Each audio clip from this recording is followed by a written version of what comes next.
Les invités du Cercle Pierre d'Or, l'excellence immobilière. Ces professionnels construisent l'immobilier d'aujourd'hui et de demain. Rencontre avec des femmes et des hommes remarquables.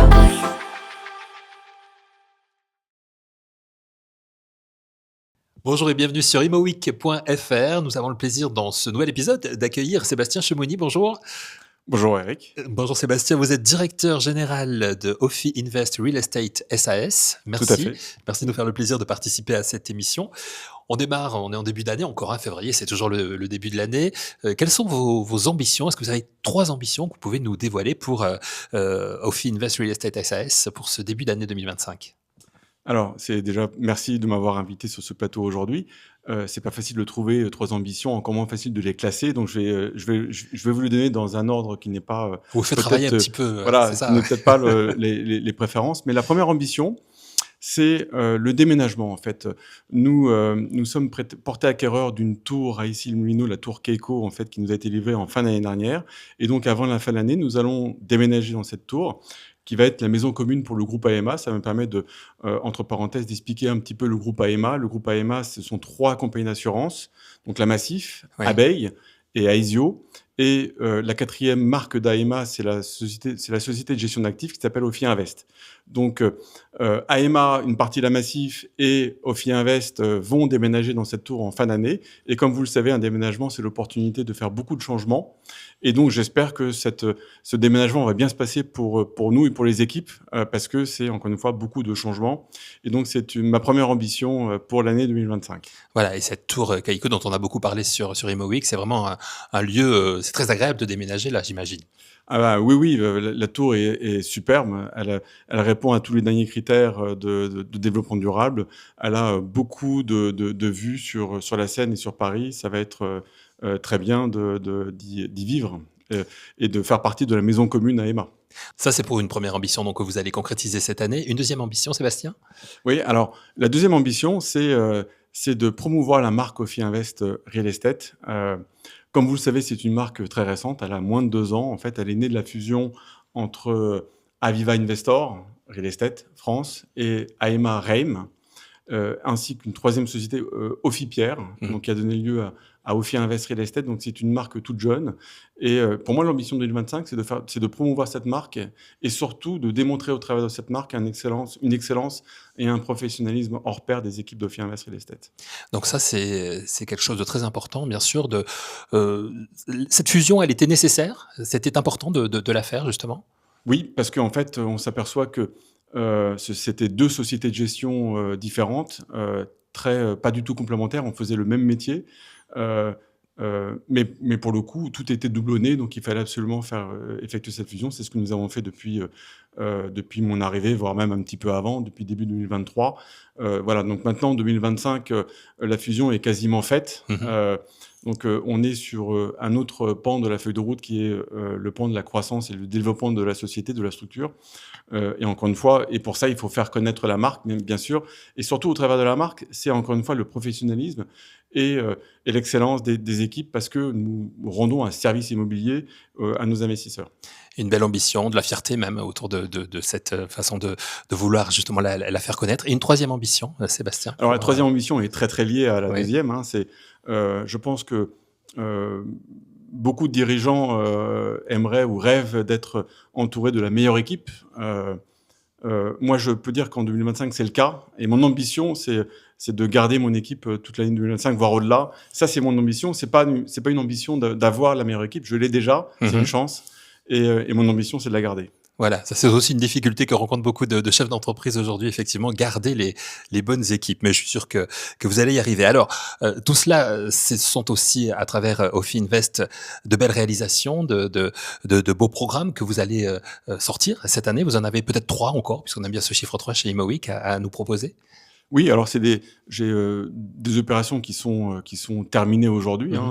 La première opération, c'est un immeuble de bureaux à Paris qui faisait à peu près 8000 m², qui est à peu près à l'angle du boulevard Courcelles, de la rue de Courcelles.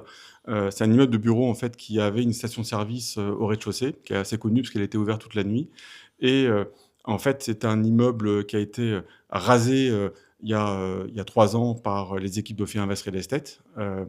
Et un nouvel immeuble, en fait, ils ont construit un nouvel immeuble. Et la particularité, c'est qu'il y avait une station de service, donc il fallait dépolluer le site. Donc, ils ont excavé, en fait, sur 15 mètres pour dépolluer le site et construire un nouvel immeuble de bureau qui est le siège de l'entreprise Valeo. Et un immeuble qui a été vendu en 2023. Je crois que c'est une des plus grosses opérations de 2023. L'année 2023 qui a été assez pauvre en opération, mais celle-là, c'était une des plus importantes, un immeuble que nous avons vendu à la Caisse des dépôts. Oui, une sacrée opération, effectivement. Ouais, ouais. Et on est très très fiers d'avoir suivi l'opération du début à la fin. Et donc toute la chaîne de création de valeur est en fait représentée dans cette opération. Ce qui est aussi le cas pour la deuxième, qui est pour le coup un entrepôt à Nanteuil. Un entrepôt qui a été acheté en VFA avec un locataire qui, en 2016, qui, en fait, au moment de la réalisation de l'entrepôt, en fait, a fait faillite, a été en proie de difficultés financières. Donc, nous avons dû trouver un autre locataire. Et, en fait, l'entrepôt avait une extension. On a développé un permis de construire sur cette extension et on a vendu, en fait, en 2024, donc l'année dernière, l'ensemble. Donc, l'entrepôt construit sur 25 000 m², sur 75 000 m², pardon, et une extension non construite, donc le permis de construire sur l'extension qu'on a vendu à JP Morgan l'année dernière. Très bien. Troisième réalisation. Troisième opération, rapidement. Alors, c'est un immeuble du bureau. Je reviens sur du bureau. Le siège de L'Oréal à Levallois, le siège historique de L'Oréal à Levallois, qu'ils ont quitté il y a quelques années. Et effectivement, avoir un immeuble de bureau obsolète en plein cœur de Levallois, l'équipe a décidé en fait d'en faire autre chose. Donc, ils ont créé un programme. L'immeuble du bureau faisait originellement 17 000 m². Donc, ils ont créé 3 000 m² de plus, donc un total de 20 000 m². Ils ont fait un programme en 3 phases, 3 opérations. Une opération de résidentiel, accession à la propriété, résidentiel libre, donc qu'on loue, et une résidence pour service senior, une RSS, louée à Domitis. L'accession à la propriété a été vendue à 100% et tout est loué sur la partie libre. Donc une opération dont on parle souvent aujourd'hui de transformation bureau-logement, Oui. mais qui a fonctionné pour nous et à Levallois, ce qui n'est pas sans difficulté, parce qu'à Levallois, les loyers de bureaux sont supérieurs à ce qu'on peut voir en deuxième couronne, donc c'est pas évident de trouver un équilibre financier. Et équilibre qu'on a trouvé grâce à la création de surfaces complémentaires de 3 000 m². Dans ce marché qui est, vous l'avez dit, un petit peu difficile aussi en cette année en 2025 encore, vous êtes très actif chez Ophi Invest Real Estate, mais est-ce que vous avez aussi, j'imagine que vous les avez, au moins 3 raisons d'espérer? Oui. Alors déjà, pour commencer un petit peu macro, la politique de la BCE, de la Banque Centrale Européenne, qui a continué son programme de baisse des taux. Alors les taux longs, en fait, ont déjà anticipé, n'ont pas vraiment baissé. On est à 3,30 de ce matin. C'est des taux assez élevés, mais c'est quand même une politique qui fait qu'effectivement, ils essaient de relancer la croissance. Donc ça, c'est la première raison d'espérer, c'est la politique centrale et c'est la plus importante. Parce que sans croissance, sans environnement de taux bas, la reprise ne se fera pas. Voilà, il fallait un geste, vous l'avez. Et la Banque centrale l'a fait la semaine dernière, et c'est la continuité en fait. Donc, et ils ont dit aussi qu'ils n'allaient pas s'arrêter. Donc on peut espérer encore des baisses de taux, même si les taux longs ont anticipé ces taux court terme en fait. Cette baisse de taux court terme. Deuxième raison d'espérer, c'est... déjà, depuis le Covid, on l'a vu, on fait face à des vraies transitions, en fait, des transitions démographiques, des transitions développement durable, des transitions d'usage, des changements d'usage, la génération Z qui veut pas des bureaux comme on le voulait avant, qui veut des bureaux qui ressemblent à des hôtels. Aujourd'hui, et l'immobilier, en fait, est une industrie qui est quand même assez immobile, qui est lente, mais qui démontre aujourd'hui, je pense, et c'est pour moi une raison forte d'espérer aussi, qu'elle répond présent justement sur ces changements. On voit de plus en plus d'opérations qui intègrent des changements profonds dans leur conception, que ce soit pour du bureau, que ce soit pour de la logistique, que ce soit pour du résidentiel ou autre classe d'actifs. On prend en compte, et ça me donne une bonne raison d'espérer aussi, qu'il y aura toujours un fit, une adéquation entre les demandes des locataires, quels qu'ils soient, et nous, propriétaires, ce qu'on offre à ces locataires. Voilà. Et la troisième raison d'espérer, pour terminer, c'est depuis, on a vécu quand même depuis juin 2022 presque 2 ans, enfin pas presque, on a vécu 2 ans difficiles. le dernier trimestre 2024, déjà, on a vu une forte hausse des volumes d'investissement, ce qui me donne beaucoup espoir. Et également, on a beaucoup parlé de centralité. Les locataires voulaient être sur Paris uniquement, pas la première couronne, encore moins la seconde couronne. Mais ces dernières semaines, on a vu quand même pas mal d'opérations en première couronne, notamment la première couronne nord, ce qui est un changement assez profond par rapport aux 2 années qu'on a vécues avant.